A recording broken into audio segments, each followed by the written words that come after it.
Welcome back to AskAPop. Today we're talking about music to our and his ears.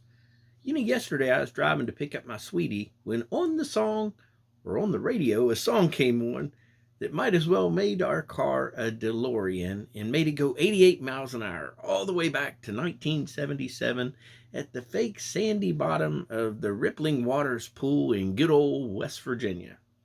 It was so real I could even smell the cheap hot dogs that we used to eat and get so mad about having to wait 30 minutes afterwards so I wouldn't get the cramps.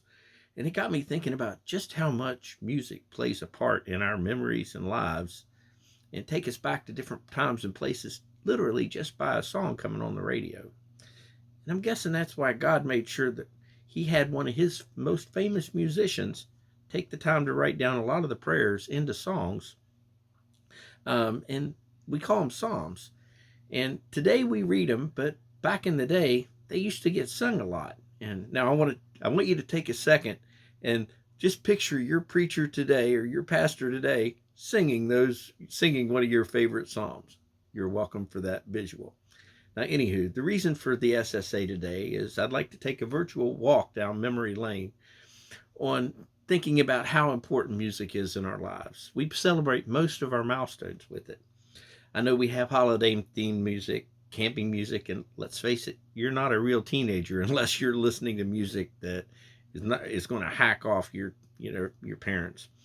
But I know I used to other music too. I used to spend a lot of time trying to come up with music that we would play on the youth group trips to make the trips more music. To come up with earworms that after we come back, it was things that the kids would want to sing once they got home, not just to make irritate their parents, but it was also to make the trips more meaningful and memorable, and the kids would remember the trips long after they got home. Anyway, having these go-to songs that you can sing and remember at times when you're down is an awesome way to lift your spirits, whether they're hymns, any songs. They could be goofy love songs or even just made up songs. I'm thinking as long as you're not blaspheming him, he's going to be happy with it. And hey, if I'm not mistaken, that's even a song too. Matter of fact, we had that in one of our youth group trips.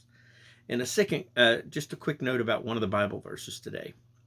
It's only a single verse, and the reason that I did that is my favorite hymn is in the garden, and that particular Bible verse speaks to me about that particular hymn. Now, the Bible verses are Psalm 100 and Isaiah 41:10. As far as the questions go, how do you feel about music? Does it play as big a part in your life as it does in mine? And if so, what are your favorite songs? God bless you. Have a great day.